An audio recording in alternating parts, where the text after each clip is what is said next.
Good evening, everybody. Please welcome to the stage Rowena Welsh-Jarrett to deliver the Welcome to Country.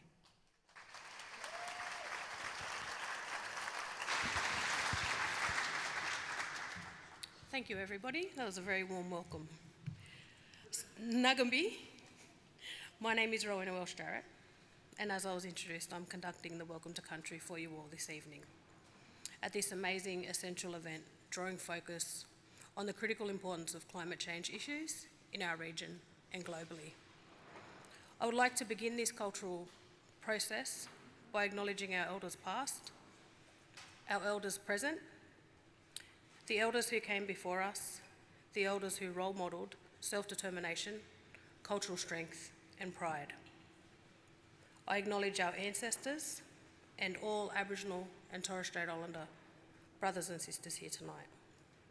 I also extend that acknowledgement to all of our Indigenous brothers and sisters from across the Pacific. I am a proud Dharawal Gumbaynggirr woman. I am Gadigal. I belong to the sea. I was born on Gadigal land, and I am a descendant of multiple Sydney coastal clan groups. My maternal grandmother is a Timbri, and like many other coastal Sydney families, I come from an unbroken line of Koris, born here, pre-Cook. Traditionally, my people moved about following fishing seasons in this very harbour and its surrounding rivers. We travelled as far south as the Shoalhaven, never taking more than we needed from our lands and our waterways. Our cultural, environmental knowledges and innovation have shaped and informed many primary industries here in this city. And my people still continue to live on country out at La Perouse and in Redfern. We continue to work in various sectors and roles, caring for our traditional lands and waterways. We participate in our local Aboriginal governance, and we proudly continue to practice our culture. We draw on our cultural knowledge to enhance outcomes for our country, waterways, and our communities. And much like today, traditionally many nations gathered around the coastal Sydney area because of its great cultural significance and its abundance of natural resources. Also to ensure the cultural knowledge, practices, and laws were passed on.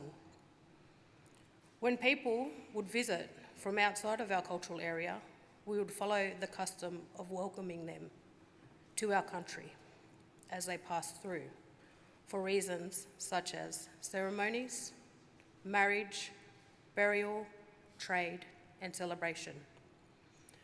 This traditional custom was carried out to acknowledge ancestors, people of the land past and present, acknowledge their customs and their laws, and to respectfully adhere to those customs and laws whilst on country.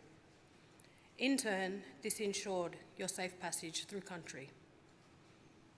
I would also like to take this opportunity to thank you all for participating in the continuation of our culture, the culture of these lands, in the spirit of truth-telling and moving forward. It is with these experiences, the knowledge passed down to me, and the bloodlines within me that I welcome you to this country, Gadigal Gully, my ancestral country of coastal Sydney. This land is, always was, and always will be Aboriginal land. We will always have a cultural responsibility to this land and to each other, as it is country, all-encompassing, that sustains us. Thank you and welcome.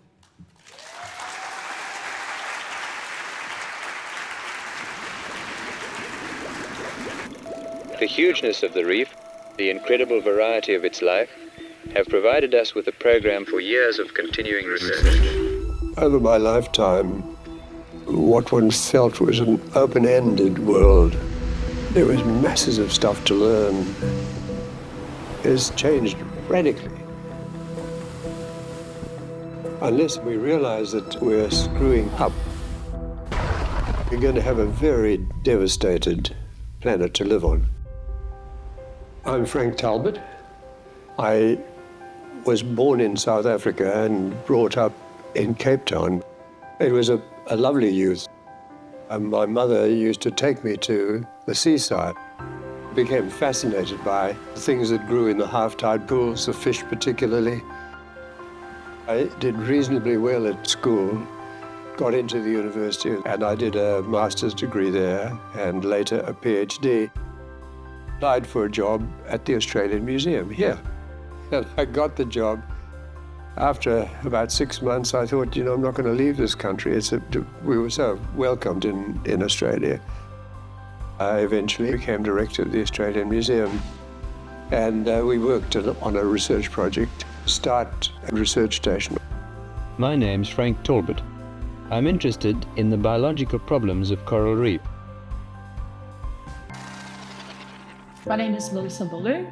I'm from Tonga and Fiji, and I'm head of Pacifica Collections and Engagement here at the Australian Museum. Pacifica nations have valuable lessons of how to care and look after land and ocean, and they have meaningful and reciprocal relationships where they take and then they give back to land and to ocean.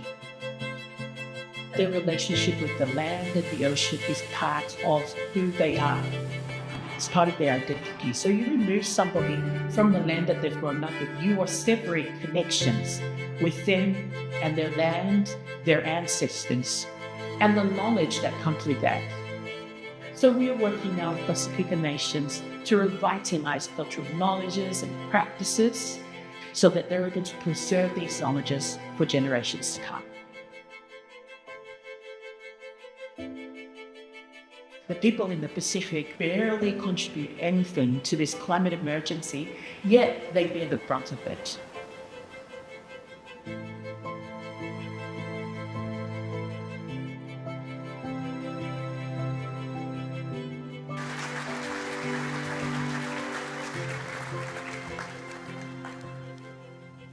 Good evening, everyone. Welcome to the Australian Museum, and I just want to thank Rowena for her welcome to country tonight. She had to leave because she had to go home and look after the babies. But she wanted to let you all know that and that it was her privilege to come here and speak to us. Welcome to the 4th Annual Talbot Oration, named for, of course, the wonderful Professor Frank Talbot, who you just saw in the video. Frank is with us tonight, and we're so honoured, Frank, to welcome you and your family back here. You know you're welcome anytime to this wonderful Australian Museum. For those of you who don't know, I'm Kim McKay. I've got the great privilege of being the director and CEO of the museum. I'd also like to pay my respects to the traditional custodians, the Gadigal people, and pay my respects to elders past and present. And note that we're meeting tonight on that Gadigal land that was never ceded. Now tonight, the globally renowned climate activist, Cynthia Houniuhi, will give the oration, followed by our esteemed panellists joining us, Craig Reucassel, Richie Merzian, Cynthia, of course, and with the moderator, Narelda Jacobs. But first, a little bit more about Frank Talbot before we get underway. He was director here from 1966 to 75, and went on to become the director of the Smithsonian Natural History Museum in Washington, D.C. from 1989 to 1994. Now, tonight we pay tribute to Professor Frank Talbot's commitment to and achievements in marine research and environmental science in Australia and on the global stage. And if you've been looking earlier tonight at those wonderful images on the back wall, they were there to mark the 50th anniversary last year of the Lizard Island Research Station at the very top of the reef. And that's where Frank founded that research station all those years ago. And it's given us 50 years of scientific information to be able to report on the condition of the Great Barrier Reef. And that's an extraordinary contribution. Frank probably won't mind me telling you, I think you're 94 now, Frank, is that? Yeah, 94. And he's been here every year for the oration, and we just really want to honour his great contribution. Congratulations, Frank.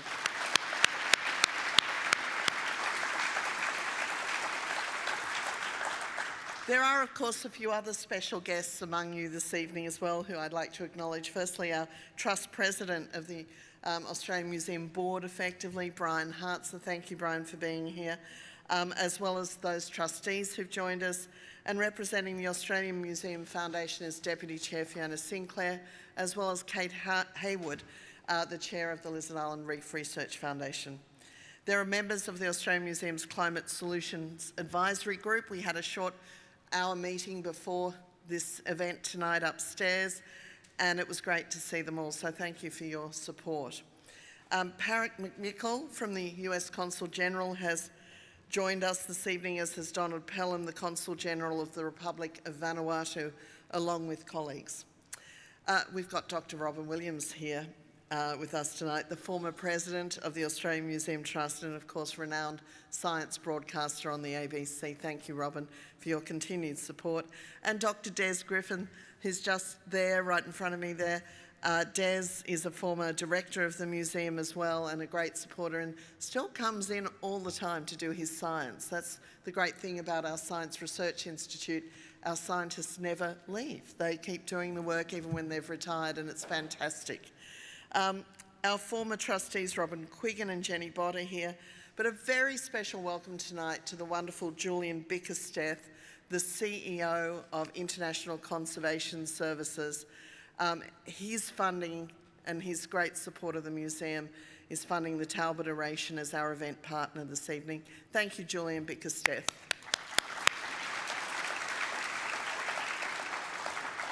And that welcome goes to all our valued donors and partners who are with us this evening. The annual Talbot Oration is an event established by our Climate Solutions Centre. The CSC brings diverse voices and many experts in climate solutions together to tell powerful stories and to help people understand how they can support positive futures. Dr. Jenny Newell and Madison Curas oversee the CSC with the help of the advisory group who I mentioned met tonight.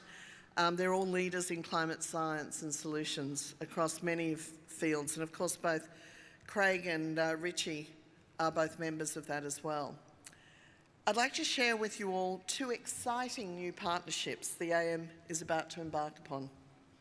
We're working with the largest environmental markets investor and project developer in Australia, Green Collar, on a project that will deepen our work with First Nations communities and will support a newly created First Nations country advocate researcher role at the Australian Museum.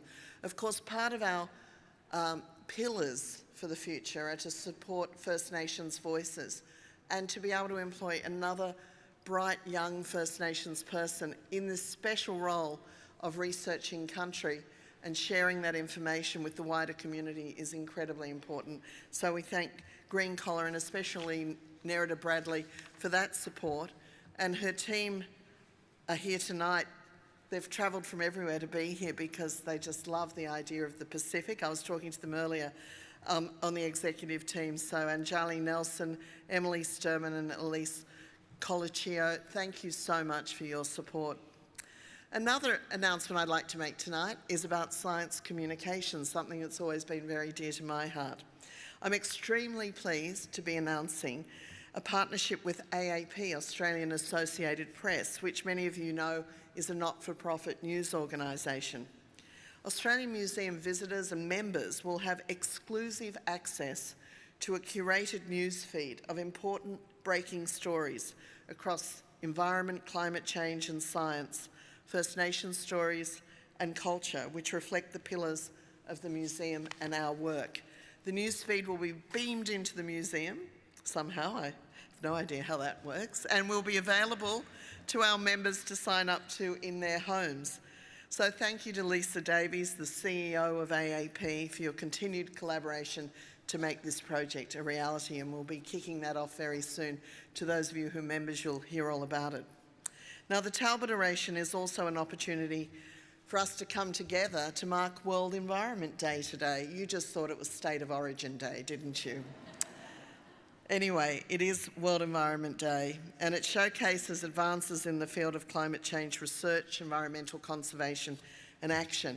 And I'm very pleased to say there are a number of members of our executive team here this evening, including Professor Chris Helgen and Russell Briggs and Amanda Farrer and others, And Heather Harris is down there too. Thank you for, I couldn't see you in the dark there. It's wonderful to have all of the members of the team here because they're all very committed to these issues. And Chris is leading the charge with our scientists to do more on climate science in the future, and we've got a big announcement about that coming up with UTS soon, but I won't tell all the secrets in one night. So World Environment Day, the theme this year is Generation Restoration. So this aptly applies to Cynthia Houniuhi's leadership as President of the Pacific Islands Students Fighting Climate Change. Named on the Time magazine's 100 Next list last year, Cynthia is a powerful example of what can be achieved by a small group of committed and courageous people. Now a globally recognised climate change advocacy organisation with members from every Pacific Island country, the Pacific Island Students Fighting Climate Change is an extraordinary group of change makers who started out as 27 law students from the University of South Pacific. They were inspired by a university project and one of their lecturers who really gave them the impetus for a project to campaign for the future of the Pacific Islands. Cynthia is now at the forefront of that movement to ensure that all nations understand their legal obligations to protect the climate system and to protect vulnerable nations and future generations. Incredibly, a record number of nations have been writing in support of this drive for legal clarity. The United Nations General Assembly is on board, and I think something like 130 countries who are UN members signed up for this. And in a few more months, we will have an answer on whether, for the first time, the International Court of Justice will speak to climate change, making clear the legal consequences for failure to protect the climate system. Exactly, Des, right on. The Australian Museum has had many effective collaborations with people in the Solomon Islands over the years. In the past decade, scientists at the Australian Museum Research Institute have conducted joint research with the Quayo people in Malaita and with communities in other provinces. The Quayo and museum researchers have tracked giant rats and monkey-faced bats, yes, they're very famous, searched together to document birds, snails and more in this important habitat, strengthening the conservation of Malaita's highland rainforests. Quayo cultural experts have also helped us with visiting chiefs documenting the Australian Museum's historic collection of cultural treasures from Malaita. Cynthia Houniuhi comes from the islands of Malaita and Reef in the Solomons. She epitomises the power of Pacific voices and the very visible impact of youth advocacy. We're so fortunate she has joined us this evening. Now, I met Cynthia just for the first time yesterday and learned that we can partly thank her soccer coach for her being with us tonight. She was playing an important match the other day before coming here, and he told everyone on her team and on the opposing team to go easy on her so she didn't get injured. So good on you, Cynthia. We might have to get you for the Matildas in the future, maybe. So please join me in welcoming to the stage the Talbot Orator for 2024, the very remarkable, knowledgeable and endearing Cynthia Houniuhi.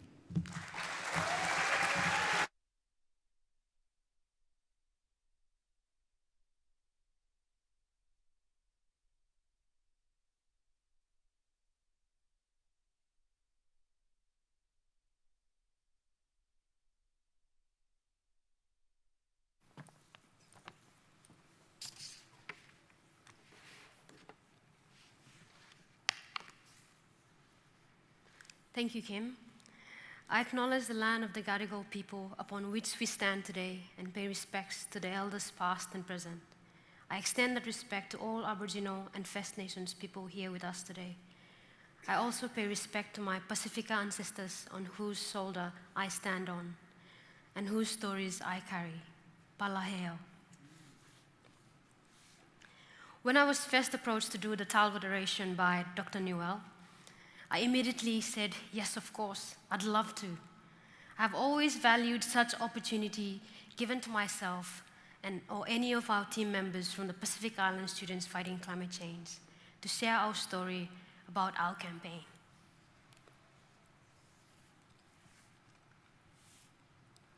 We have seen that the more people hear about our story, the more people are able to support it. After agreeing to it, I did further research into the Talbot Oration and saw that the orations done before me were by some of the brilliant minds out there. I've read about their work, and it has paved the way for young people like me to build on. It's an honor to be invited to be among several brilliant minds that have took this stage. However, I did not feel worthy of such honor and invitation. I am but a tiny individual. I still have a lot to learn. What could I possibly teach or tell an audience?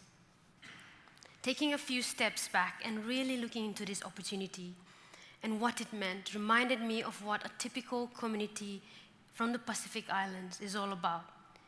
It is not about the individual, but about your contribution to your community.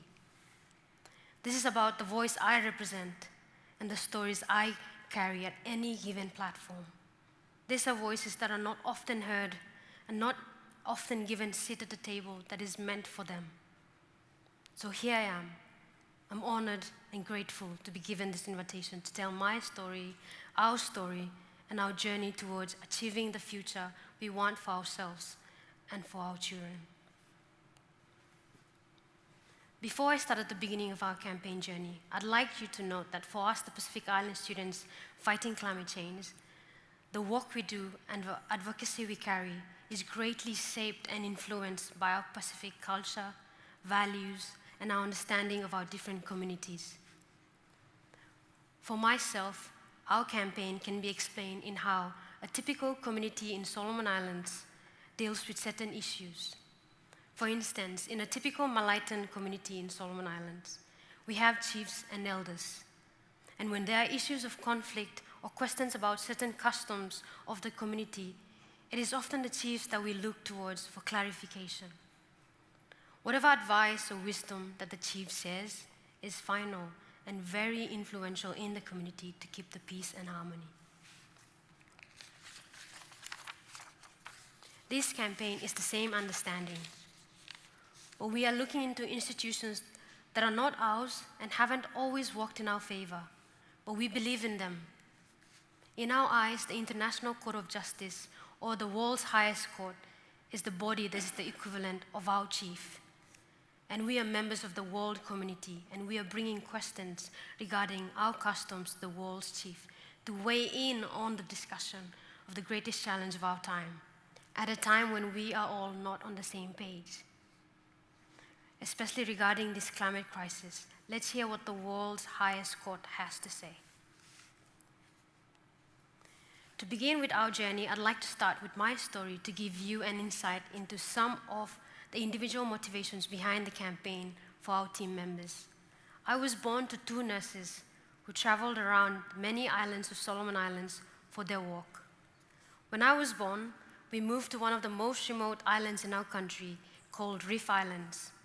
It is so remote that access to the island was and is still a huge issue. I remember if we were lucky on Sundays for a treat, we'd eat rice or any sort of processed foods. Much of what we ate came from our garden. Growing up in Reef Islands, I was taught by the aunties and grandmas about the different types of plants available for us to eat, what fruits and plants were edible and which ones were not. I was taught by the uncles, grandpas, and my brothers and their friends about how to fish and how to set up traps for the wild birds. Most of all, I was taught about the value that the land adds to our lives, and especially the value we add to the land by looking after it and being aware of our own limits. I was always out in the ocean after class, diving for clam shells, fishing for my lunch, or playing with other children. My school was on a little island by itself from the mainland, and to attend classes, we'd have to go in groups in the morning when it was low tide and walk across the salt water with our uniforms pulled up to avoid getting it soaked. Often when we'd reach the island, we'd use coconut leaves to dry ourselves by dragging a single frond against our skin to catch the water. These experiences gave me a deep appreciation for my environment and to look after it as our ancestors have done before us and as my community members have taught me. My people live off the land and understood firsthand the negative impacts of not adding value to the land. There is also a spiritual connection between ourselves and the land and ocean. I grew up listening to my grandma explain in custom stories about how our people came to be and how our relationship with the sharks and the eagles. In stories, she taught me where our traditional attires come from and how our cultural dances portray how our ancestors interact harmoniously with nature. I first came to notice the environment that was sustaining my people was disintegrating during one of the trips that we took to my father's island in South Malaita province. There is an island there called Whanalei Island, and it is located at a port we call Port Adam. Whenever we reach the Port Adam, the first scene that will greet us is this beautiful island with white sandy beach, coconut trees, and children playing soccer on the sand. Whenever I saw Whanalei when you travel, it would bring a smile to my face. And immediately I would feel recharged knowing that I was home, especially after throwing up the whole trip. Yes, I do get seasick. During one of the trips to my dad's island, before we reached home, the sight that greeted me was an image that I often see whenever I close my eyes and think of Whanalei. I saw that the Whanalei I used to love seeing was no more. There were fewer houses than before. There were no children on the beach playing. It looked deserted, and some of the houses were standing right in the waters. I was young, but very curious about the cause. So I asked my father, and he pointed to the houses and said that the sea level has come into the village, making it difficult for some of the homes to be safe for families, especially during storms. And so the people have had to move to the mainland, abandoning some of the houses. This interaction was a moment I remembered clearly as the start of my climate justice journey. My curiosity, my love and concern for my people, and the eagerness to learn pushed me onto this journey. I asked questions from my grandpas, uncles, and aunties about what it was like before and what they have observed that is different now. I learned and saw for myself the realities of climate change, and the further I investigated, I learned about how my people contribute almost nothing to this human-induced crisis. It made me frustrated. It made me feel small. What did we do to deserve this? Does the world care? Does the world know about Whanalei? About our islands? What can we do? Will it take losing all our islands before the world listens to our stories? Till today, slowly, the once beautiful island that some of my relatives and family call home is being eaten away day by the sea. I often wonder if my children and their children will know of this island that is home to our sea people, or will I have to show pictures of it to them? This was now about climate justice for me. Fast forward to 2016, I chose to study law from the options I had. I remembered I always appreciated law for its ability to govern, regulate, and to achieve justice. And so I remember making the decision that I would like to specialize in environmental law one day. My motivation was I wanted a degree to be relevant to an issue close to home. It was in 2017, I commenced my undergrad studies at the University of the South Pacific. In 2019, my third year of law school, we were given a chance to choose our electives. I remember one of the options was international environmental law, and I registered immediately. It was in that class that our campaign was born. I remember through our conversation with other classmates, we all took this unit with the same motivation. I remember my best friend from Tonga, a young mother, said that she wanted to take this unit because of the environmental challenges in Tonga. I remember my friend Tolu, now a lecturer at the University of the South Pacific, wanted a better future for his children and was concerned that climate change was going to take that away from them. We all came from different Pacific islands, but with the same goal. What do we as students, privileged enough to be able to study at the regional university, add to the fight that our people on the ground back home are doing. While we are in class, some of our people are building seawalls, youths doing awarenesses, and our leaders showing great climate leadership on the international level. The law school is in Vanuatu, and the main campus is in Fiji. All these students are spread out in these 2 campuses. When we chose the International Environmental Law Unit, the focus for the majority of us was to understand what the climate change regimes are on the international level so that we could better utilize them to bring about the urgent change that we need. We were also blessed to have a brilliant and supportive lecturer who took us for international environmental law. It was not just the unit for him. He was genuine about the cause and really wanted us, the student, to understand that learning about law doesn't need to be dull and abstract, but rather is a tool that with hard work and knowledge gives one the power to push for change in the world. It was not easy for him to teach a course where the scientific evidence predicts a daunting future for his students' homes. In class, we learned that the 2018 Intergovernmental Panel on Climate Change report on 1.5 degree warning confirms that unless drastic action is taken globally to reduce greenhouse gas emissions, Pacific Island countries like mine will cease to exist. That was very difficult to learn. The more we learn about climate change regimes on the international level, such as the Paris Agreement, we saw that there is an impasse in the climate change regime and the dire consequences being climate action moving at a slow pace. We saw the rate in which the global community was journeying towards climate solution is not proportionate to the pace in which the adverse effects of climate change are hitting our islands. Our communities at the front line of the adverse effects of this climate crisis do not have the luxury to wait for the world to take climate crisis seriously. We also learned in class about the nexus between climate change and human rights. The human rights of people living in frontline communities like mine are already being violated today. The rights to life, housing, food, and health are infringed by climate change. Vulnerable groups such as women, children, indigenous populations, the elderly, people living in poverty, and other marginalized demographics are facing the brunt of this crisis that they contribute almost nothing to. And yet, global society continues to implement sustainable solutions at no more than a glacial pace. Something had to change. Although we acknowledge the historical contribution of major carbon emitters, especially from developed countries to the climate crisis, we believe that a forward-looking approach is most helpful in opposed to naming and shaming. Akim Steiner, Executive Director of UNDP, remarks, while the United Nations and national governments acknowledge that climate change and the responses to it can impact human rights, there is less agreement on the corresponding obligations of government and private actors to address this problem. An authoritative clarification of the depth of obligations is needed.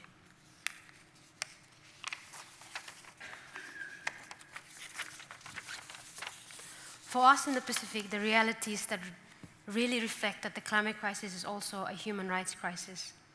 People I spoke to through our work are living in fear for their future, and as well as their children's future. Would they be forced to move from their islands if the salt water keeps coming in?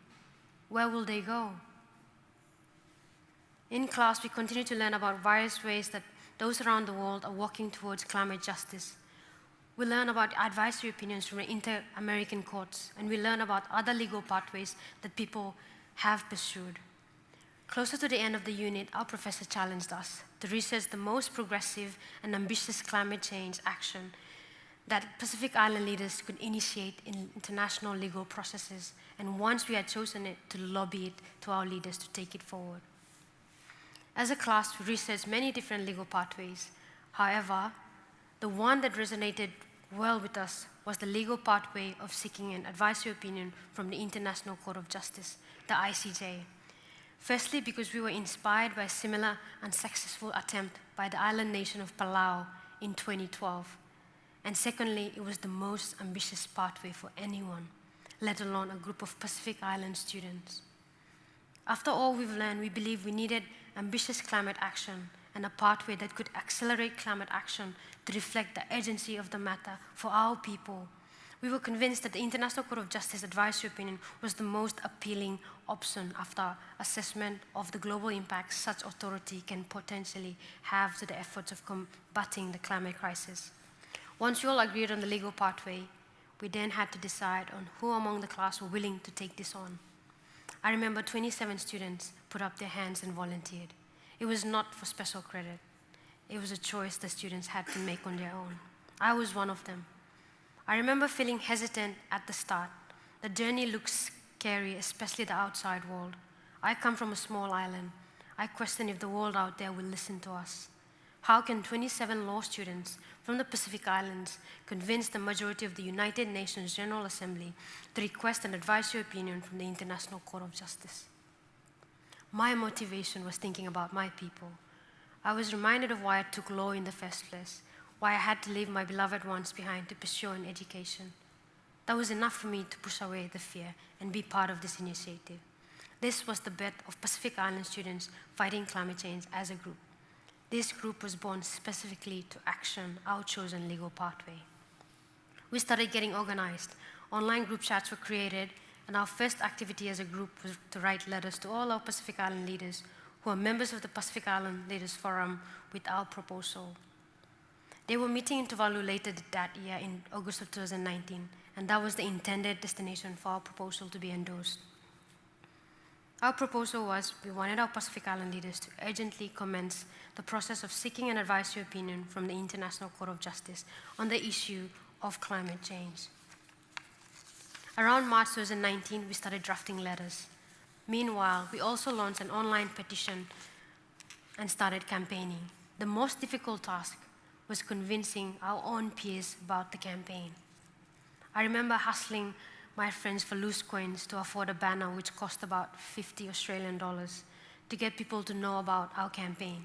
We didn't have the resources or the experience to be activists or campaigners, but we were very ambitious and very determined, equipped with our experiences, knowledge, and our hope. Once we were happy with the finalized version of the letter, we had to navigate signing of the letters. We eventually got everyone to sign the letter, and we sent them off.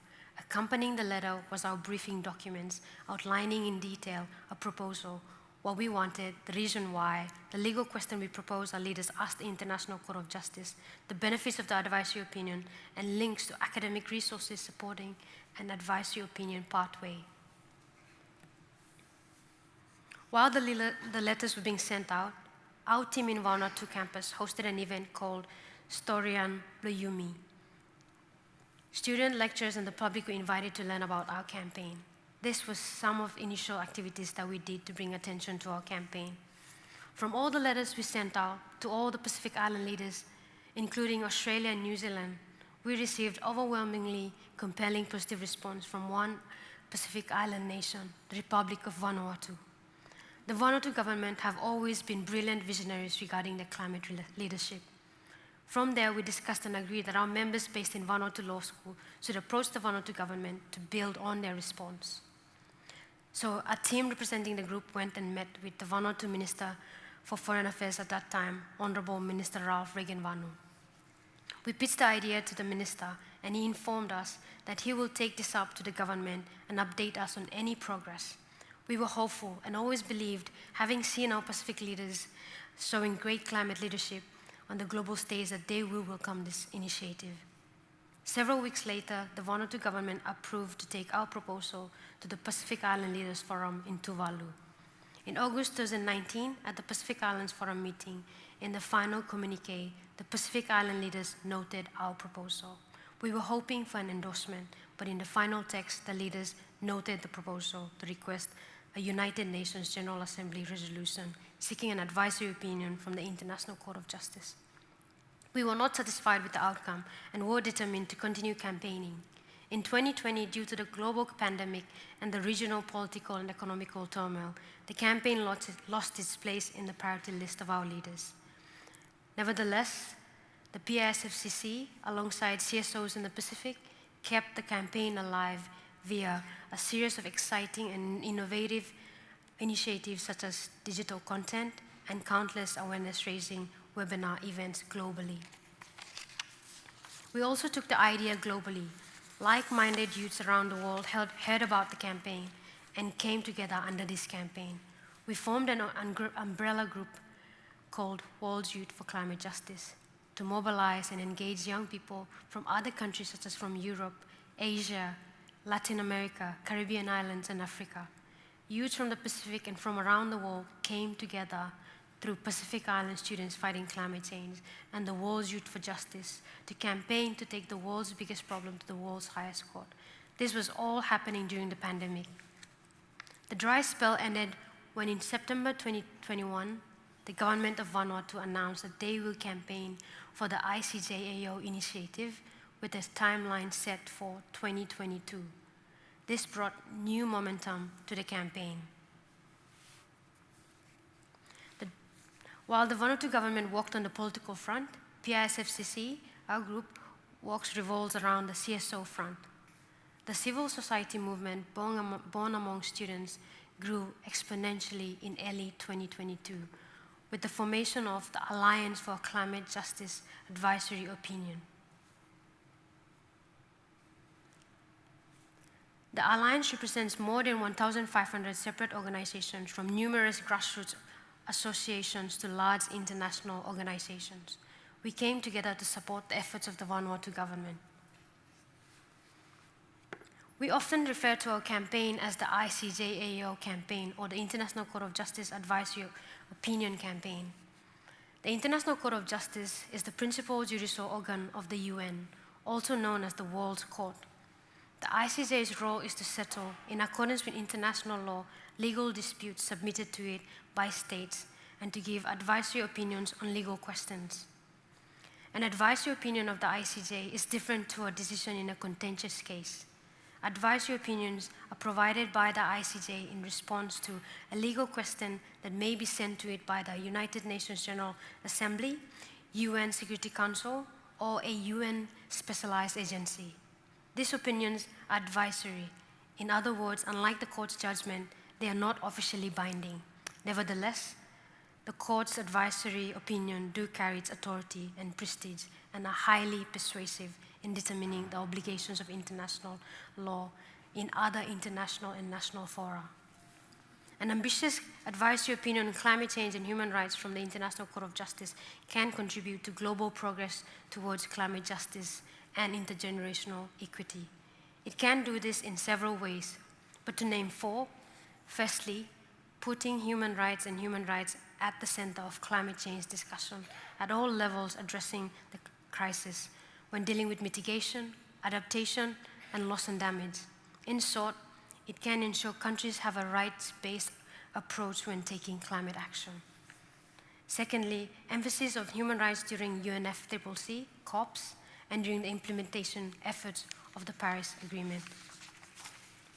Thirdly, the best available science is endorsed by the ICJ and scientific consensus on climate change and attribution science is reached. Lastly, civil society and people can utilize this authoritative and sacred advice to hold the governments accountable to their duties to protect the citizens. We believe that an advisory opinion on climate change from the ICJ will not just summarize states' existing obligations with regards to human rights and climate change, but that it can also deliver a progressive interpretation of those obligations and encourage more rapid progress towards intergenerational equity and climate justice. The PISFCC proposal was to request the advisory opinion via the United Nations General Assembly. To successfully refer the request to the court via the United Nations General Assembly, there needs to be a simple majority vote in favor. The UN has 193 states, and that would mean 96 states voting yes when the question is tabled before the UNGA in their annual session, usually convening every September. Our campaign was strategically to push for that simple majority that when the Vanuatu government tables the draft resolution, it will pass through the UNGA. We saw that 18 votes were already in our region in the Pacific Islands Forum, and that was our first destination. Two concepts have always remained at the core of our campaign, and that is human rights and intergenerational equity. In our proposal that we sent with our letters, we wanted the court to give an advisory opinion on the question of what are states' obligations under international law to protect the rights of the present and future generations from the adverse impacts of climate change. Our campaign was divided into phases. The first phase was getting the United Nations General Assembly to vote. The second phase is the submission before the ICJ. And the third phase that we anticipate is post-advisory opinion. Now, even though it started out as a Pacific Youth Initiative 4 years ago in a classroom, today it is international and it requires global efforts to ensure its success. After 4 years of campaigning, working alongside governments, particularly the government of Vanuatu, and alliance members of various campaign activities to assist the efforts of the Vanuatu government in building the numbers needed to pass the UNGA votes, our biggest milestone collectively happened on the 29th of March 2023. On that day, the United Nations General Assembly historically unanimously adopted a resolution to request an advisory opinion from the ICJ supported by 130 plus countries.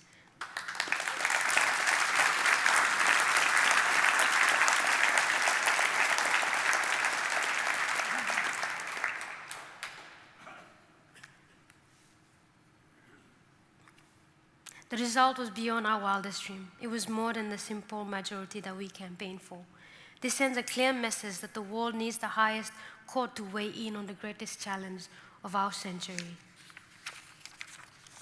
The final question that was asked to the ICJ written two of the concepts that we advocated for since 2019, and those are intergenerational equity and human rights. In summary, the final legal question asked the ICJ to consult international law, such as human rights law, climate law, and environmental law, to be considered together and provide a clarification on states' obligations to protect the rights of present and future generations and the consequences of breaching these rights. Since the unanimous adoption in March 2023, the ICJ has since invited countries to make submissions before the court, and written submissions were due on the 22nd of March this year, 2024. A total of 90 plus written submissions were received by the International Court of Justice, the greatest number of submissions to be received by the ICJ.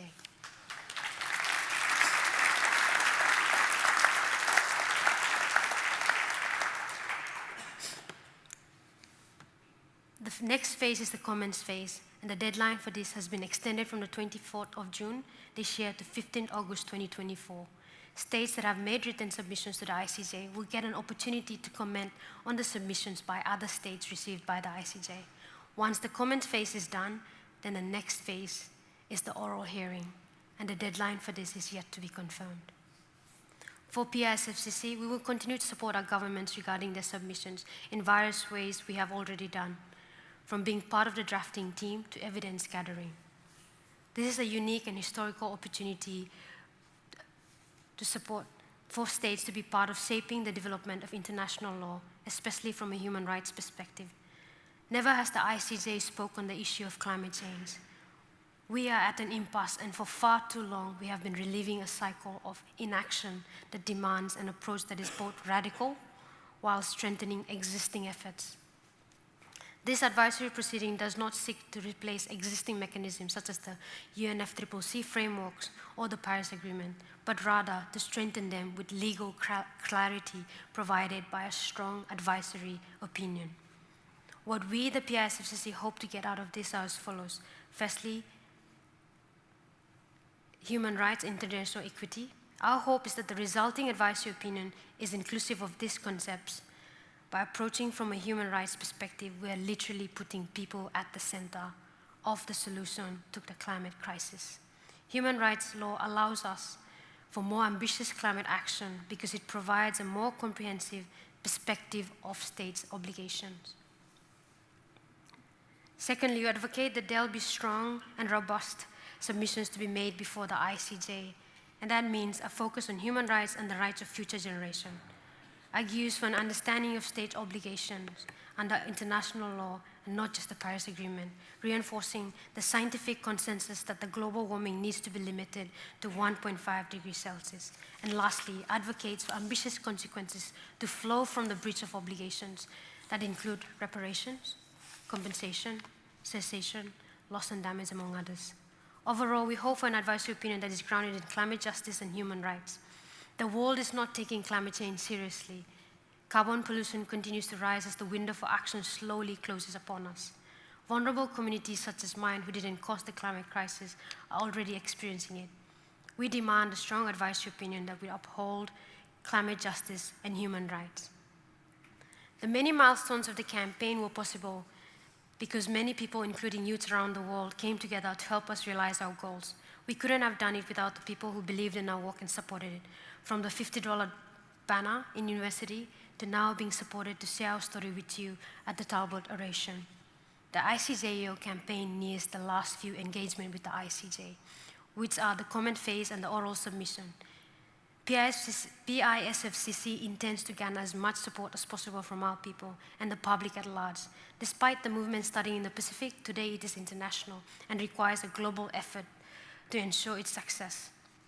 That is why your assistant will continue to drive the campaign. Those of you in the civil society space are aware of the capability of initiative, which is restricted by funding, and unfortunately that is also a challenge for us.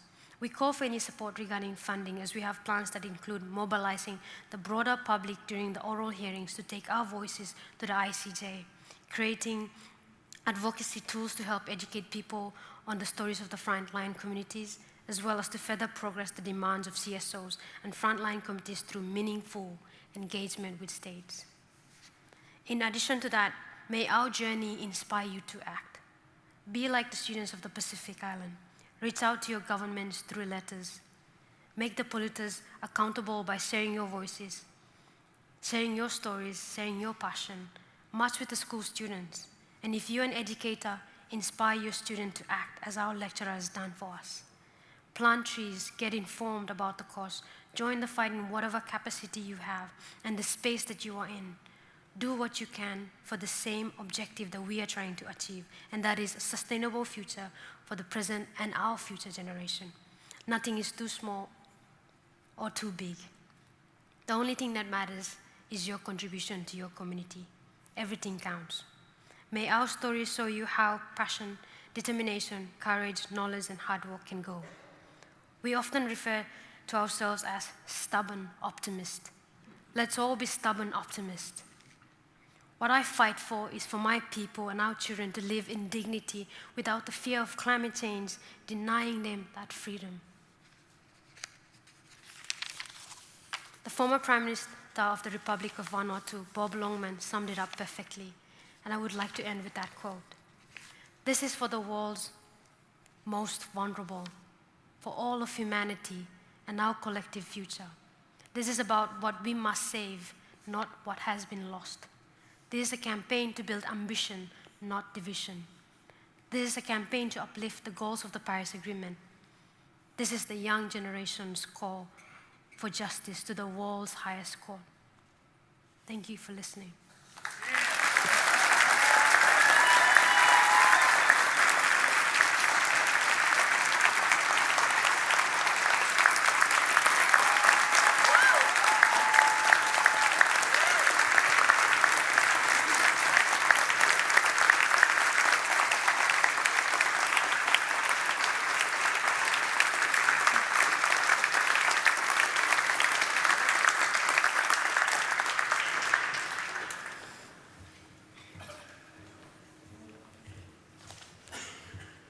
Well, Cynthia, that hasn't happened here before.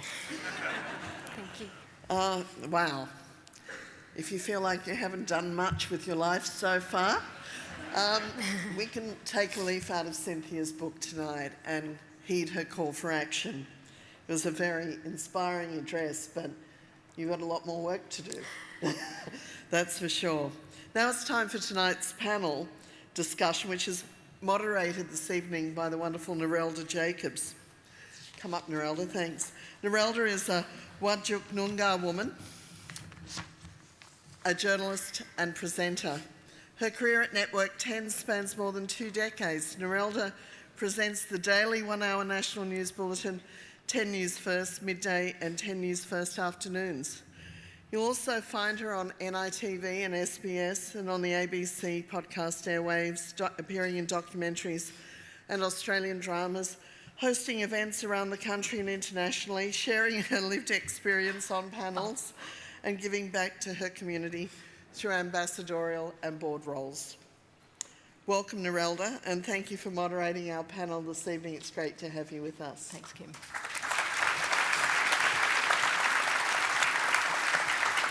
Our next panellist to introduce to you is Craig Reucassel, an Australian writer, director and comedian who's probably best known for his work with The Chaser back when we were all much younger, Craig, and for going through your bins during 3 series of the ABC's War on Waste, a man after my own heart, I must say. But today, of course, he's known as the host of Breakfast on ABC Sydney Radio, and like many of you, I'm sure, I wake up to his dulcet tones around 6 a.m. each day. Thank you, Craig, for waking me up that way.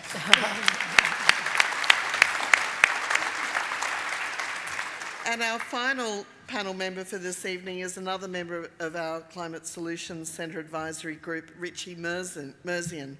Richie is the International Director at the Smart Energy Council, a peak renewable energy industry group. He focuses on how to combine local climate solutions with international opportunities with an eye to securing the Australian government's bid to host a UN climate conference in 2026 in partnership with Pacific nations. He previously served as the inaugural Climate and Energy Program Director at the the Australia Institute think tank, I should say, and spent almost a decade as climate negotiator for the Australian government. That must have been fun, Richie, right? Now, as I said, both Craig and Richie are members of our advisory group here at the museum, so we're thrilled to have you join with Cynthia this evening. Please save your questions to the end of the panel discussion, and we do have some mics around the room for that discussion at the end. And with that, I'm going to hand over to Narelda. Thank you so much. Thank you, Kim. Thanks so much, everyone. Wow. Cynthia, I think like everyone, I was quite overcome with emotion. It's not often that we are in the presence of greatness, and you are such a blessing, and I really thank the ancestors. You know, we're meeting on Gadigal country. I thank the ancestors for bringing you to us this night to hear those words. Can we just give Cynthia another round of applause, please?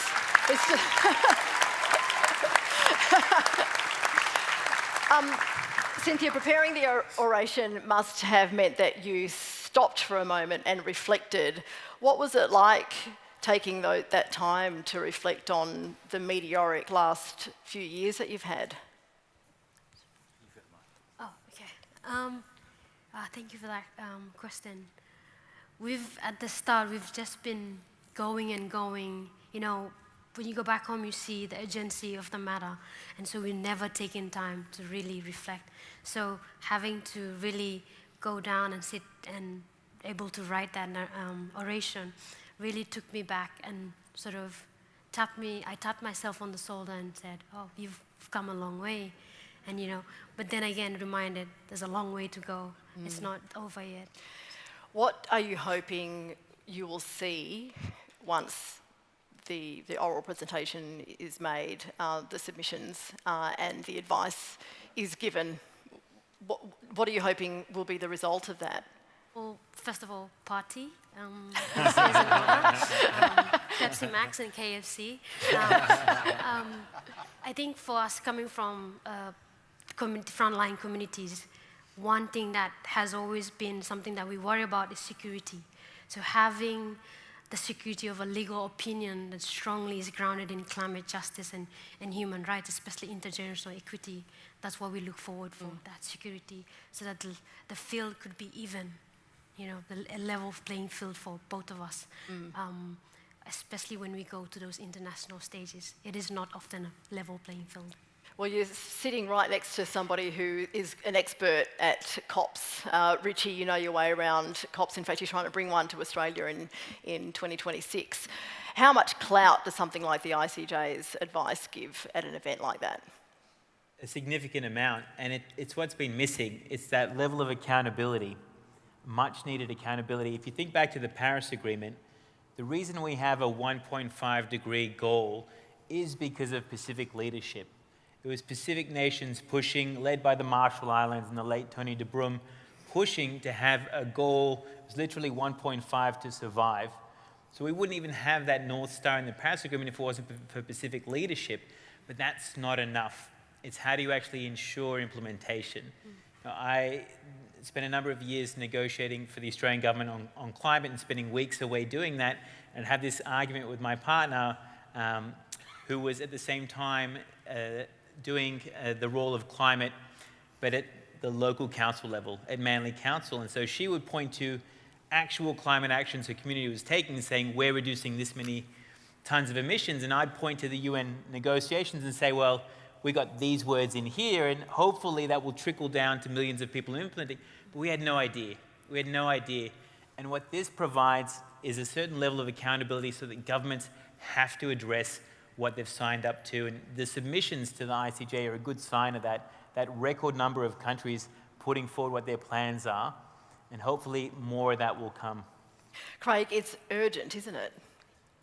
Yeah, it is absolutely urgent, and that's the kind of difficult thing. And I think the thing that you experienced, I mean, we heard it in Cynthia's story today, where you heard the story about this island she revisited that had gone, underwater and this kind of thing. And that's what you notice when you go to the Pacific. It's the urgency about it. Because you've been there. You've we done filmed stories for Foreign Correspondent over there. It was amazing, actually. Like, we went to one place, Vunidogoloa, that was one of the first towns that had actually moved because it had been inundated and had to move the whole town.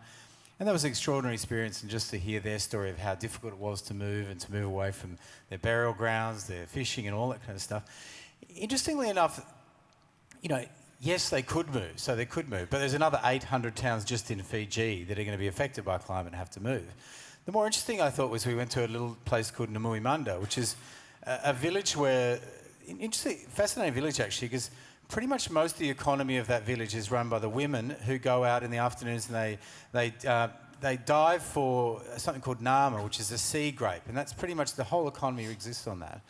And in 2016, when Cyclone Winston hit, it was the first time a cyclone of that capacity to hit Fiji, and it wiped out not only numerous towns and villages and life as well, but it took away all of their crop, and they had years without it. And then it grew back, and now they're saying, well, even without the cyclones, the water is now warming to the point where they may not be able to grow this. And you kind of go, well, you can move a town up the hill sometimes, not a little island. You can't move an island. You can move a town up the hill, but you can't then replace an entire lifestyle of a whole entire city. And so whilst I'm incredibly positive like you are about the solutions we have overall, when you go to the Pacific, it's just we're not doing it fast enough. We are not doing it quick enough. There are so many places in the Pacific that are going to be their lifestyle fundamentally changed and threatened before we get off our asses, unfortunately. And Richie, these are symptoms being played out for things that happen in Australia. So are we responsible for what happens in other parts of the world, and should we be, more quick to act? Partly, yeah. Australia is an industrialised nation. We've benefited from industrialisation, and Australia continues to benefit from fossil fuels, which are the main source of greenhouse gas emissions when they're combusted.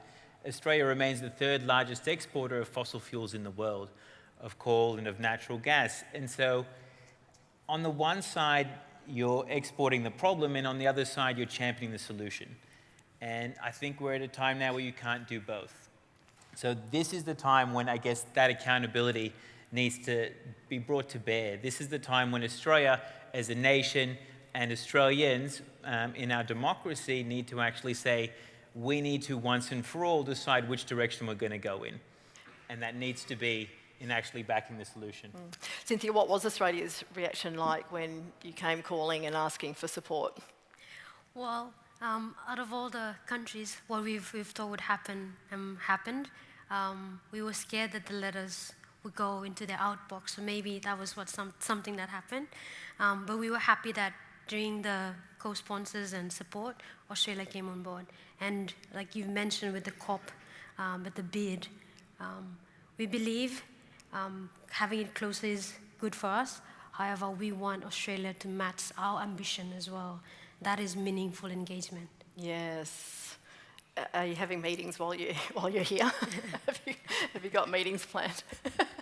Maybe you should threaten to sue Australia next. Yeah, that's right. That's right. But that's what's fascinating about the whole idea of having COP in Sydney in 2026 is that it's not just Australia, it's Australia with the Pacific nations. And I think that's the crucial part of it because, you know, the Pacific Islands are really sitting there and putting the pressure on and putting, you know, ensuring that we stand accountable for what we're doing. So I think that's what fascinates me the most about this kind of COP proposal that's been put forward for 2026. I think if we were doing it alone, I would be less supportive than if we're doing it with Pacific nations. Cynthia, there were so many takeaways from your oration, you know, that it's a human rights issue, that it's, you know, the biggest challenge this century, and you're going to the biggest court, the most important court in the whole world. There's a certain amount of eco-anxiety that we all feel, and you know we look at the action and think, oh, what can we possibly do when there's something that is so big that is being done? But how do we alleviate that? What are the sorts of things that we can do? Well, I've often asked that question. I've often been asked that question. It reminds me of that story of the little girl who was picking up shells, you know, picking one up at a time. And I feel like that's very relevant to this cause. We can do what we can now because we're all just passing through, right? What you live is what matters, what your legacy is. And this may be Pacific Island Students' legacy, but what is yours? So the question comes back to yourself. The information's out there, campaigns are out there, but what is your take on that? So you're fighting for the existence of your home. Richie and Craig, what are we as individuals, you know, living here, what are we fighting for? I mean, the reality is that Australia is massively impacted by climate change, and I think it's interesting. Like, I was doing a climate change documentary 2018-19, and I already think the debate has fundamentally changed. The conversation has changed in Australia. We're very much aware of the impact. But when people say to me, are you doing this fight for your children? To be honest, I'm not as much. It's exactly what Cynthia was talking about. It's the intergenerational inequity, but there's also an enormous inequity around the world. It is. When I was in Fiji, I felt incredibly guilty. Like it was the actions that we were taking in Australia that were making these villages move. These people who had done nothing. They literally contributing nothing to this problem and dealing with all of the impacts of it. So that is what drives me personally. It's the injustice of it all, actually. I mean, actually, when I was growing up, I wanted to be an international lawyer going to the International Court of Justice. So Cynthia has stolen my dream job, by the way. It's just my hero here. But that's the kind of thing. It's that injustice there. And I think what I love about Cynthia's story today is just that it answers exactly what you're saying. It's like we feel like what we're doing is so small, right? But fundamentally, this problem is so large, it has to take all of us doing what we can.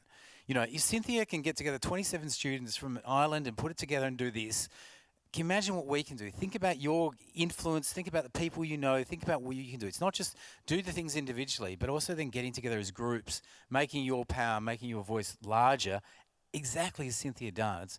That's what we need right now. Richie, what are you fighting for? I mean, everything really. Like, there's so much potential in what the transition can bring. For so long, Australians have seen climate change, climate action as a liability to our economic livelihoods and to our way of life. And what's really changed is that's flipped completely. Now, if you have solar panels on your roof, you are generating the cheapest electricity pretty much in the world.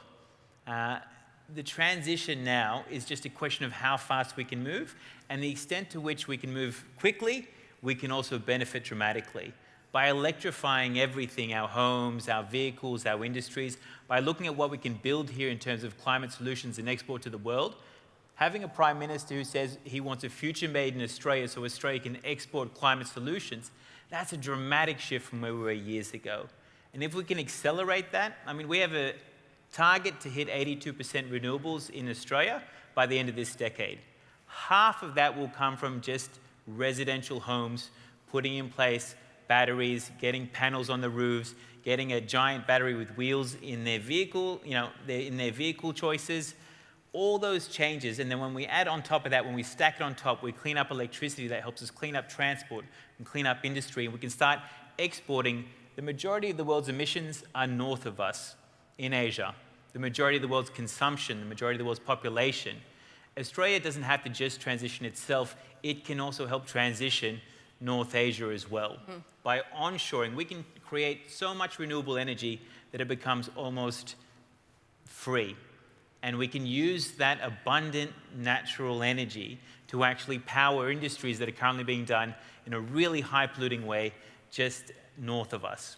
Well, at the moment, households need to pay for electrifying their own homes, but should there be some government assistance to be able to do that? Oh, look, I work for a renewable industry lobby, so yes. I don't, and I also say yes, to be honest. We should be subsidising the things we want and taxing the things that we don't. And currently in Australia, we have it the other way around. So yes, we need to be going as fast as possible. And we also need to be looking at how we can help our neighbours as well. So, you know, in Fiji, for example, or in the Cook Islands that hosted the Pacific Island Forum last year, on the main island of Rarotonga, they have 2 diesel generators that provide most of their energy and very little solar, mainly because they can't deal with the intermittency of renewable energy. But we know how to do that.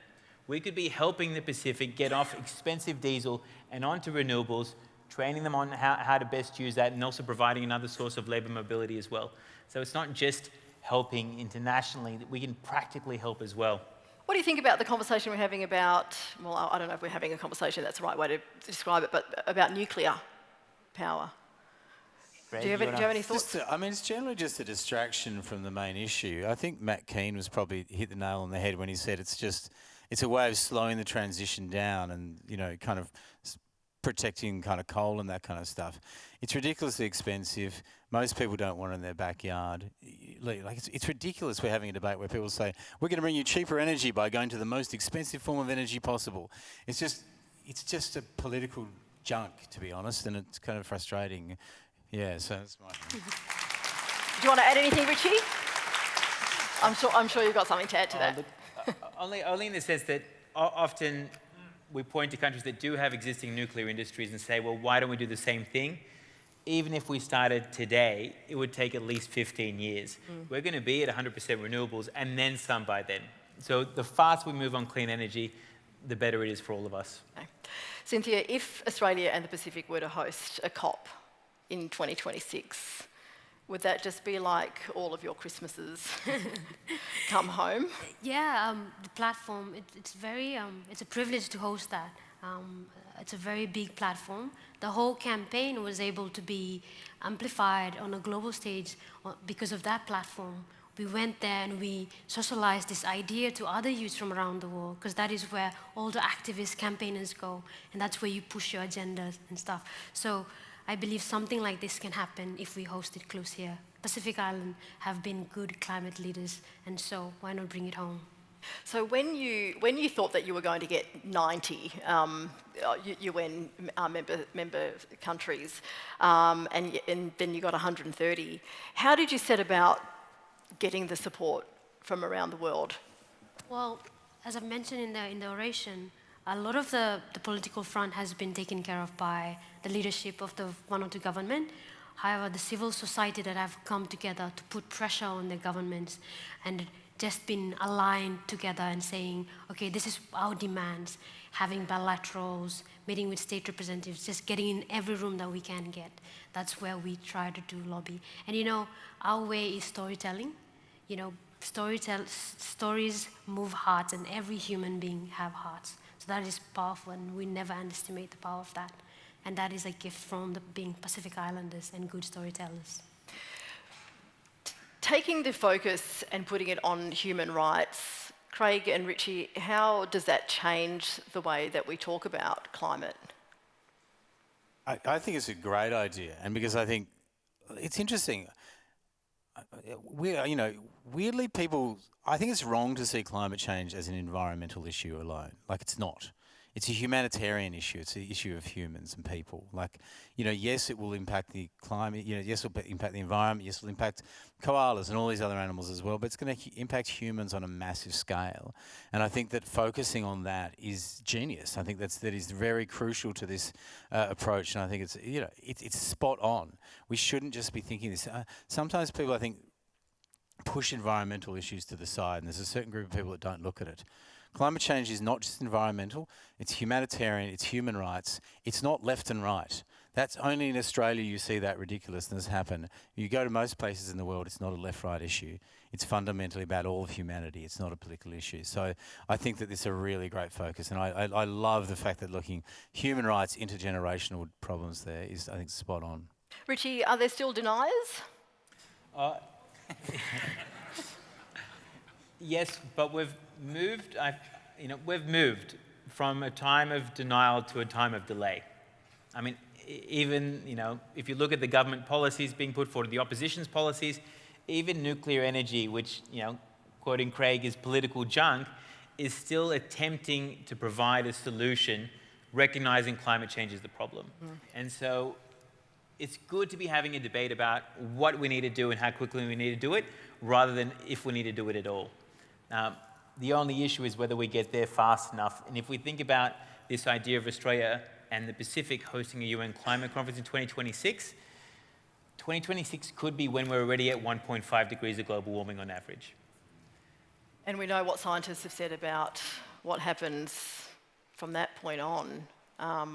That's kind of a scary thought, isn't it? I mean, do you have to have some weight behind you to be able to hold a COP in the first place? Do you have to be able to show what you've done to reduce emissions and stop the warming? It's just held in the Middle East. I don't think you do have to do anything. Quite the opposite from what I can tell.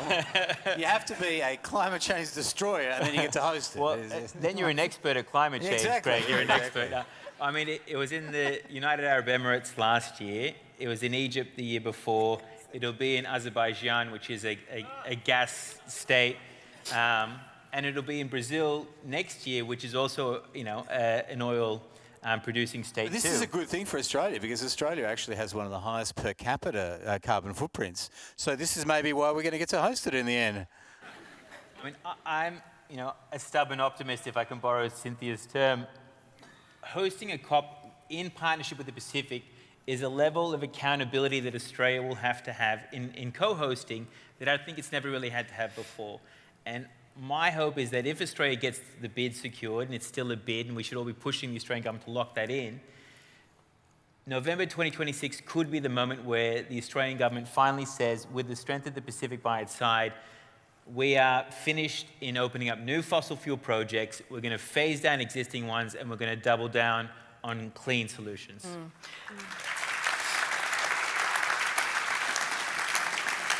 What sort of role does that diplomacy, if we can just kind of sidetrack for a sec and talk about issues of national security and that sort of thing, what sort of, is that a diplomatic mission to be able to do that as well, for the rest of the world to see that unity? Yeah, entirely so. I mean, if we think about how the Paris Agreement was secured, that was the French government spending years traveling around the world and pushing countries to bring the most ambitious plan possible to bear, along with the leadership of the Pacific to really bring ambition to the table. Australia hasn't performed that level of diplomacy, I think, ever. There's a number of really good diplomats, but really putting yourself out there, putting this as the #1 diplomatic priority, that would be a real achievement. And hopefully that's on the cards, because I think that's the only way we're going to get the ambition we need. Cynthia, do you see yourself as a diplomat? Oh no, I'd love to own a farm one day. I believe there's good that we can do in terms of networking and all that, but I don't think it's a space for me. I'd love to commit my life to making sure the environment is safe, but not in terms of politics now. You've been in a lot of powerful rooms. What does it feel like to enter a room and you've got something that people stand up and take notice of? It takes a lot of adapting on one spot. First of all, English, knowing the language and speaking it clearly is one obstacle you have to overcome, firstly. And then you do just have to push through, because if you don't do it, then who will? So knowing what's at stake, that's the motivation, that's the drive that you need. And so those rooms, those challenges, like the oration itself, I just push through, push my fears aside. It's not easy to stand before all of you, all staring at me, very tiny, and you're looking at me for wisdom, and I'm just like...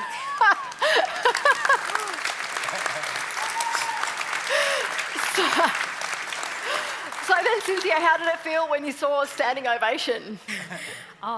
It's really emotional for me. Thank you very much. You're very generous with your kindness in terms of taking your time to stand up. So I'm really humbled by that. Thank you. Wow. I think, we've got leaders here in the climate space, and I think listening to you all speak, there's a common thread here. And when you're a climate, whatever you like to call it, a campaigner, an advocate, an activist, it is such a selfless role, because you're part of something much bigger. It's much bigger than you. We're saving Mother Earth, we're saving the planet here, and there's no room for ego there. And Cynthia, is that why you volunteered that day and was one of 27? But then, how do you become the spokesperson from that group? What happened within the 27 that you were the one that was the face of it? Just unfortunately, I became the face of it. Basically, a lot of the work we do, we've always said that we are community. It's not easy, but having a group, and when you're asked to speak, you go. When you're asked to do this, at the end of the day, we're doing it on a voluntary basis. Not, we don't get paid for this. And so we don't see it as an individual thing. We don't think about our individual feeling. We see it as our contribution to our community. So if I happen to be that on that day, I may be the face. Next time, would love to see another face as well. Do people at home realise what's happening? In terms of my face? Yes. Yes, in terms of your face, yes. Do they realise? Well, that's the thing with back home. Those things, they don't mean that much to us. At the end of the day, it's just who we are, what our contribution. So they all know. That's why they don't tackle her on the soccer field. We heard earlier. That's right. This is why she's doing it, so she gets to run down the soccer field and no one touches her. Oh, this is just a wonderful discussion. We do have microphones. You'll notice them on stands, and we've got 10 minutes or so, and we'd love to hear some questions. And even if you would like to celebrate Cynthia, as we all are, and make some comments, you're more than welcome. We do have 10 minutes, so please run to the microphones, line up if you have to, and we'd love to hear from you. No one's going to strangely silent bunch. Wow. I think we're just... There you go. Good evening, and thank you for a very informative talk. Cynthia, I want to hear the story about the young girl collecting seashells by the seashore. I don't know the story. I remember, I think, one of my teachers told me this. There was a lot of shells on the sea, and someone said, how are we going to get all the shells?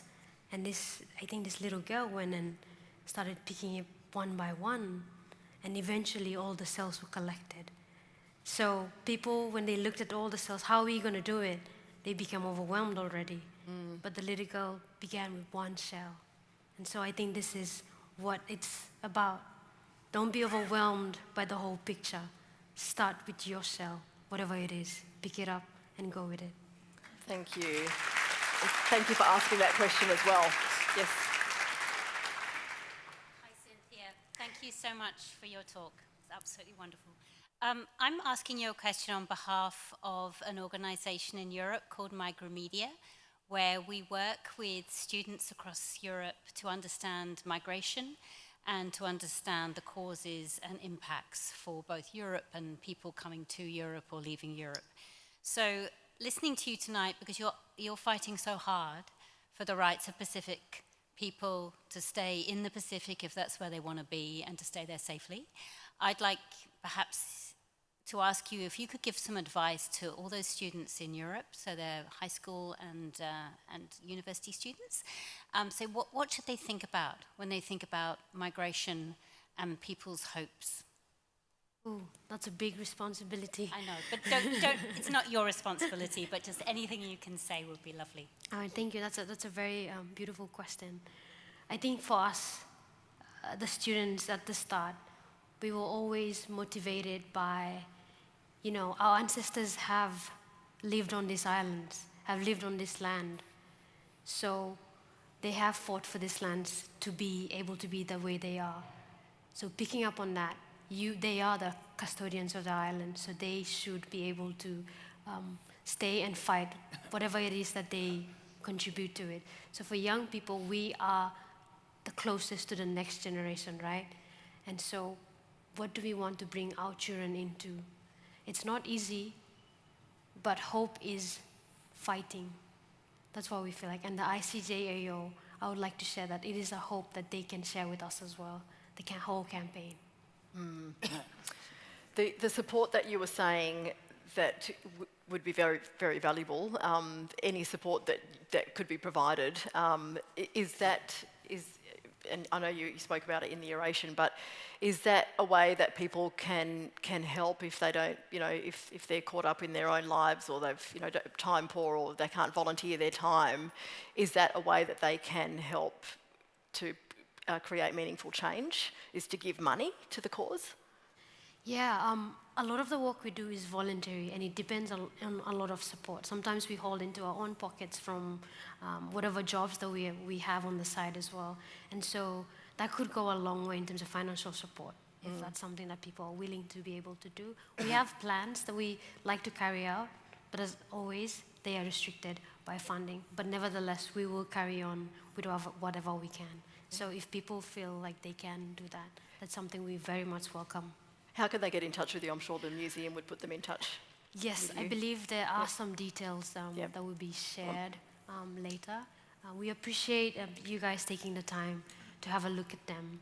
We're not forcing you to, but we will very much be grateful if you could take some time. We're just oh yes, sorry, yeah, go for it. Oh yeah, we've got your flyer. Okay, yes, got it. Yes. Hello. This was an amazing, informative talk by all of you guys. We came here to Australia to learn about One Health through animal health, people health, and the climate. And so we actually did climate surveys the other day where we had to go up to people and ask about climate change and their thoughts about how they thought it was affecting Australia. And so obviously with climate change, you have people that are not really knowledgeable or don't believe in it. And it's very interesting, and I know you do a lot of work, and so I was just wondering, when you're faced with those people who have very opposing ideas and thoughts, how do you kind of teach them or share your knowledge? That's to me, right? Yeah, sorry. Sorry, thank you for that question. First of all, we try to be careful in terms of some people come with their own biases already. So we have to sense out whether these are people that are genuinely asking for us to have a meaningful discussion. Because some people, you try the best you can, but they already have the biases. However, what we'd like to tell them is stories from our own islands. That's how, like I mentioned before, stories move hearts. And so tell them the stories of the lived experiences.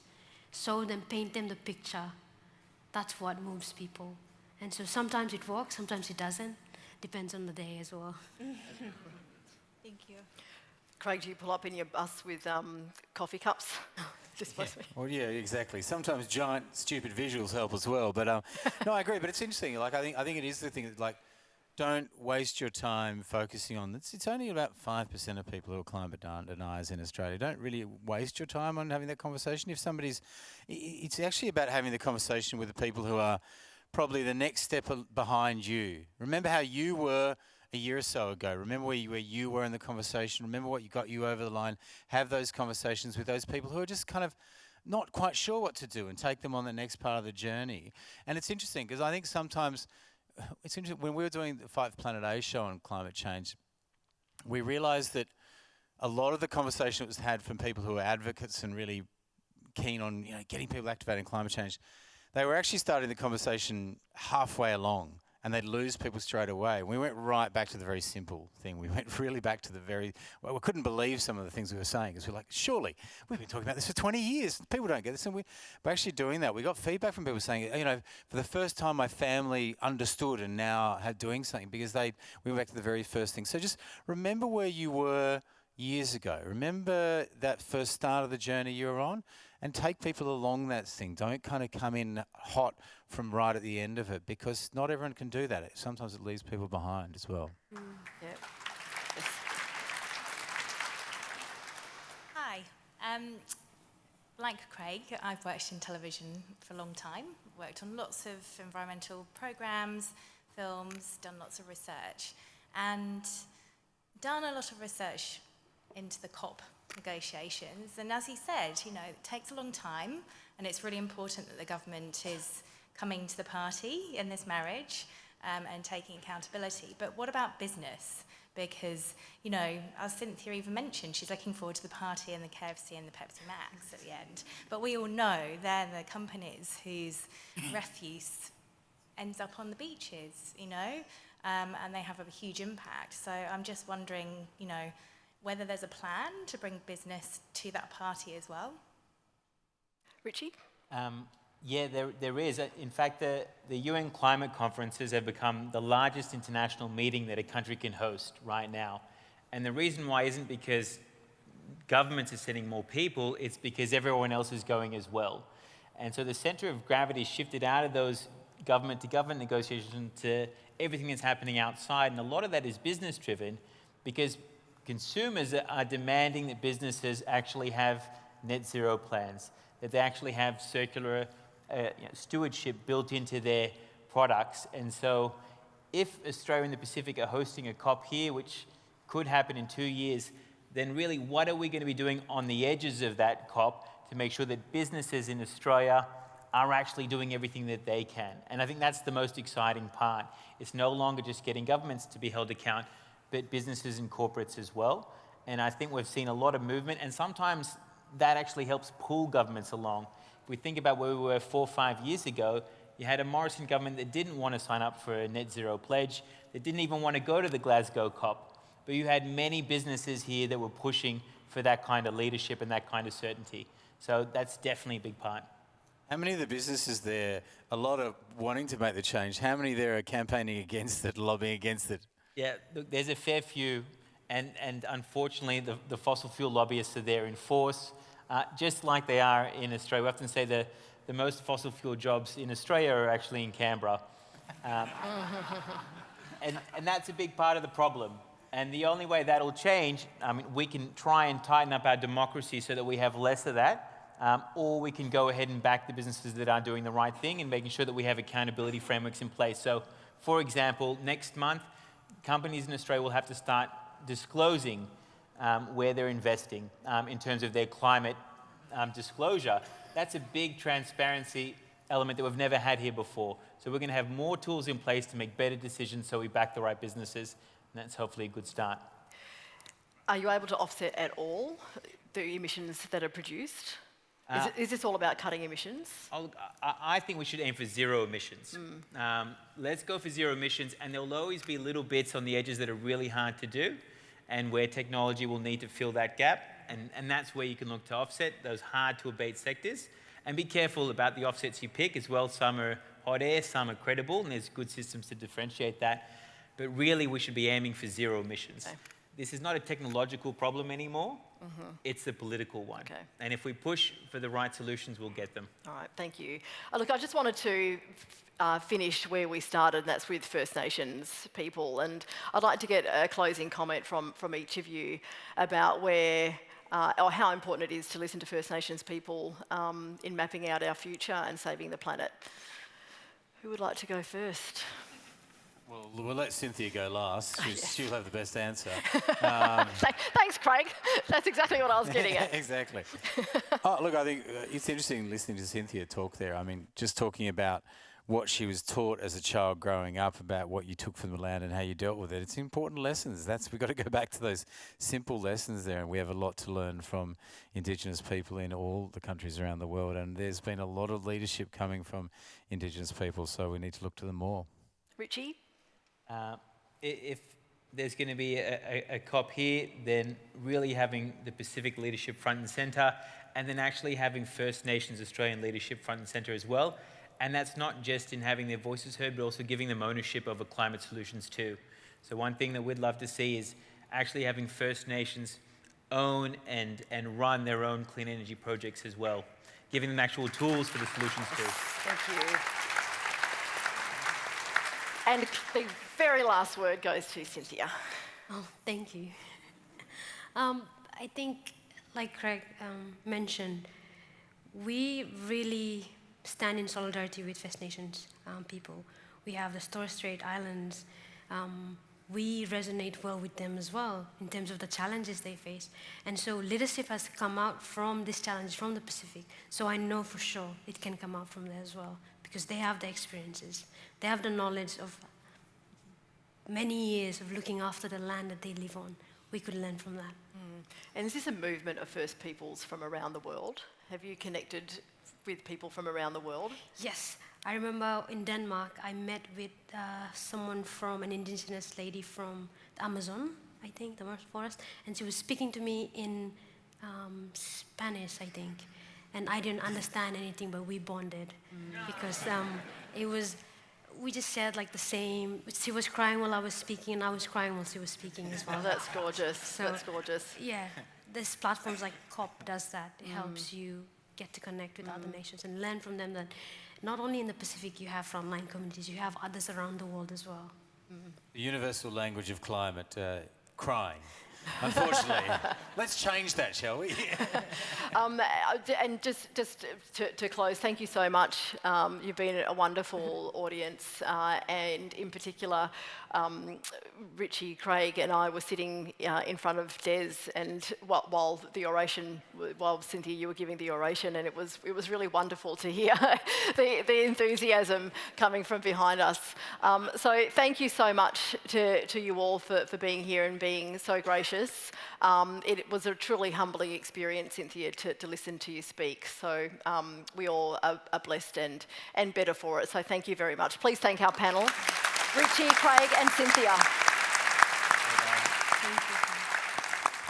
I just wanted to say to Cynthia, that's one of the most inspiring speeches I've ever heard. Thank you.